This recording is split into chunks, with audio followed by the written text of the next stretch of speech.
फूफा। अरे बड़ा दिन बाद आइल बन, देखिए ये घर बनाओ। अरे वाह। आ देखिए है किचन हो गई। हाँ हाँ किचन है। हाँ ये घर बा। चिकन मुर्गा।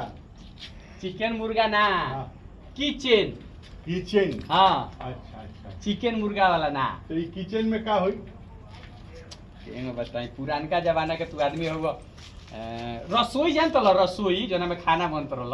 अच्छा खाना बने वाला रसोई घर। रसोई घर ये है। उहे है, अंग्रेजी में ओकरे के किचन कहल जाला। किचन। हाँ हम जन चिकन चिकन लेके कहले अरे मुर्गा फूफा काटे वाला। तोहरा चिकन वाला मुंह ना। पिजैले रहत रह ना। अरे हमरो। एक काम कर, हाँ।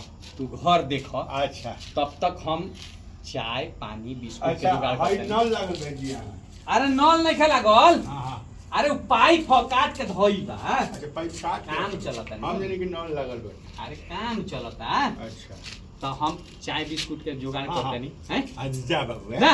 हाँ हाँ। तले रउरा देखी घर। हाँ तो पानियो हमरे। हाँ पानी लेके आओ। हाँ ठीक। तले देखी। हाँ देखतन देखतन। जय भगवान जय। अरे ई का? ई तो टंकी है। टंकी बा। पानी के टंकी है नु? हाँ पानी के टंकी बा। अच्छा पानी के। लेकिन बाबू पानी के टंकी घरे में एजा काहे रखले बाटे? अच्छा मैं नजदीक पड़ी चिकन से नजदीक पड़ी। जैसे चिकन में अगर मान ली खाना बनता तो एजिए से पानी अपन लेके ओमे डुबा के गइल अपन खाना बनावला सही में से डुबा के ले जाइए ओने अपन बर्तन मजलस अपन रखलस कराही उराही। यही से इधर रखले बा, बड़ा बुद्धि के काम कइले बा। और लोग के तो चिकन से बहुत दूर रहेला हैं। वाह बहुत बढ़िया है ने। अच्छा ई रूम लगता। रूम है। चौकी पहले ही से रख दिले बा, क्योंकि सूते उते के होई तो बने पर सूती का निकाले के बोले जाए। ई का है? अच्छा ई छोट रूम है, मने पढ़े उढ़े वाला लोग खातिर का जने। ई ऊपरवा है का बनावत है? का है बुझात तक का जने अतिथि लोग के आवे जाए वाला रूम होई। तन देखी तनी। हे भगवान हे प्रभु जी हे भगवान हे भगवान ना पकड़ी अब ना पकड़ी।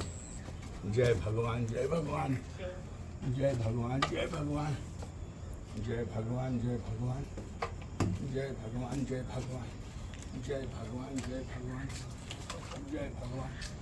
हाँ बनौले तो बाटे है। हाँ हाँ बढ़िया। ऊपर से तो पूरा एकदम दिखाई देता, एकदम बुझाता कि मैंने है शहर है। अच्छा ये अतिथि लोग खाती बनौले बना। लोग जे आई जाई अपन जे सूती रही ओकरा घर दुआर से कोनो काम नहीं। बहुत अच्छा बा। वाह।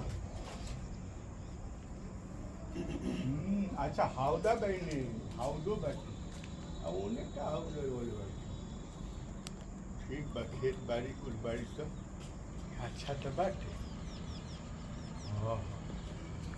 वाह बहुत सुंदर बहुत सुंदर बहुत बढ़िया बहुत बढ़िया।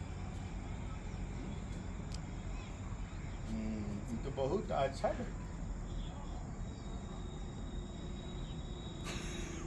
वाह अच्छा बनौले बा बहुत बढ़िया। हाँ ये बहुत अच्छा है। यही में एगो टीवी लगा दी तू। टीवी लगा दी तो जे अतिथि आई तो अपन चैन से टीवी देखत रही तो अपन फर्स्ट क्लास से जे अपन पढ़ल रही। बहुत अच्छा है। ये नहीं से नु आई रहनी। हाँ आई तो ये नहीं से रहनी। हाँ सीढ़ी है ए सीढ़ी एजेंट वाला हेने से आई रहनी है काली ना एने से ना एने से ना बस एने से ना आई रहनी। आई तो नहीं से रहनी सीढ़ी पर आई रहनी। सीढ़ी से तो आई रहनी है। अरे ए भैया सीढ़िया का हो गई है भैया हम उतरब कैसे? अरे सर दिखा दे रास्ता अपन चाल साला रे अपन चाल दिखा दे रास्ता तू साला। सीढ़िया कौन ले गई? कौन लेके चल गई कारे? बतावा है हम चढ़ल बानी या सीढ़ी साले है हम उतरब कैसे? हे भगवान जा ई शुरू के लंगटा हमें साला ये हमार ससुररिया वाला नु देखे ले से कि कैसे फेरा में डाल दी तो साले कूद जाए नु आ कहीं गोड़ हाथ टूटल साले नु तब दवाई के खर्चा तू ही लोग के देवे के पड़ी। दोबारा तिलक ना सुलवा लेनी साले भले लंगर पाउन का है लंगर पाउन लेकिन तिलक के खर्चा साले गोड़ हाथ के खर्चा हम अब यही कर रोक साला अब ऊपर पड़ साले नहू से उतरे के कुछ नहीं थे। अब हम करी त का करी साले एक बे खाली हमरा के तनी खाली उतर जाई ओकर लात ना लगाए साले ससुराल में किरिया खा ले तो साले जीवन में न झाके ना साले ई साला विश्वासघात कइले बा साले संग। अरे भगवान अरे हमर थाक गइनी भगवान अब का करी भगवान हे भगवान फूफा कहाँ गइले हो? हे भगवान ए फूफा फूफा कहाँ चल गइले हो? महाराज चाय पानी। फूफा तू ऊपर कैसे चल गइले हो? लो बोलत काहे नहीं खो? तू ऊपर के चढ़ गइल? चाय पियब? घाटा रे पियब। अरे तो ऊपर के चल गइल तू? अरे साला उड़ के चल बनी है के गइल तू? सुन हां सीढ़ी रला जिया सीढ़ी। अच्छा सीढ़ी हाँ आईनी है सीढ़ी से अच्छा आ ओकरा बाद सीढ़ी से आईनी है आके चढ़ के देखत रहनी है कितनी ऊपर देखी गेस्ट रूम कैसन बनल बा। अच्छा है अरे गेस्ट रूम नानू हो लैट्रिन के ऊपर टंकी ह माने बाथरूम बनल हो ओकरा ऊपर के छत ह बे हां भाई देख ना भीज गइल है सब भीज गइल। अरे तो ऊपर टवले बनी तो तू ऊपर के चल गइल हैं अच्छा ई बताओ पहले हां सीढ़ी कौन ले गइल? सीढ़ी? हां सीढ़ी ले कौन गइल? अरे सीढ़ी अब कोनो ओ साले के हाथ काटे हाथ अरे ये छोड़ा हाथ ना। काटे दुए बेर हाथ कटाई बे एगो ताजमहल जिन जना बनौले उनकर कटल आ सीढ़ी जिन जना ले गइल बे उनकर कटाई। अरे छोड़ा ना सुन। एक काम करो चाय पानी पियब?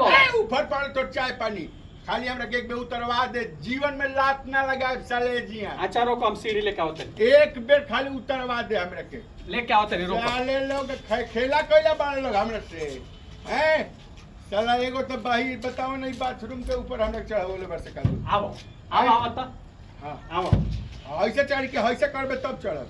अरे यही गाड़ी चढ़ल जाला ऐसे के हां करे? ऐसे करबे तब नु। अरे होंगे ना हैं होंगे ना ऐसे आओ आराम से ही हो।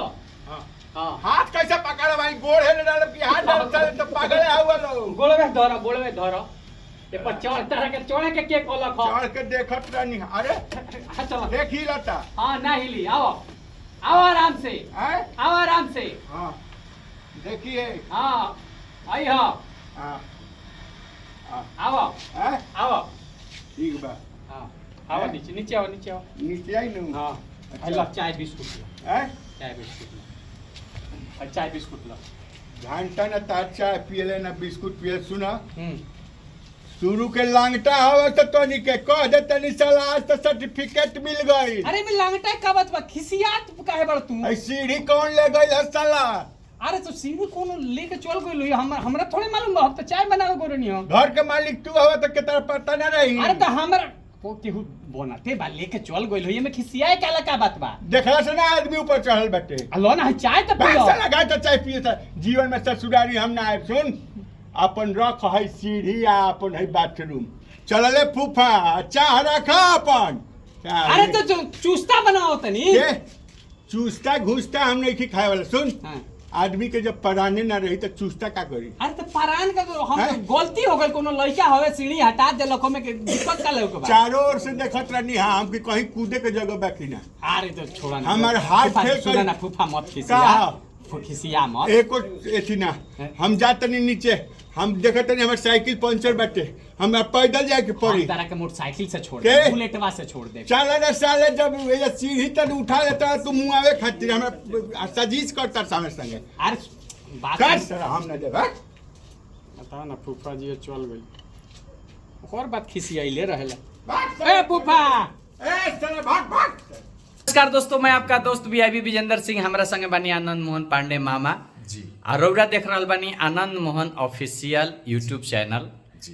तो ये वीडियो कैसन लागल है रौरा लोग कमेंट करके बताई, हम मामा कुछ बोले। और हम ही कह रहल बानी कि खूब एकदम मेला देखत रही, आनंद लेत रही मेला के, और साथ में रुआ घरे जाके फिर वीडियो के भी आनंद ली और खूब हंसी, खूब खुशी मनाई, और जन बात दशहरा के आनंद ली, सब मेला के आनंद ली, पर्व त्योहार आओ तो ओकर आनंद ली और आशीर्वाद दी। चैनल के सब्सक्राइब नहीं कैले तो सब्सक्राइब करी कि तुरंत एजा से छूटो आ 1 सेकेंड में रुआ पैकेट में पहुंच जाओ। आप सभी के आज दशहरा के बहुत बहुत शुभकामना। हंसत रही, मुस्कुरात रही, वीडियो देखत रही और जय भोजपुरी बोलत रही। जी धन्यवाद।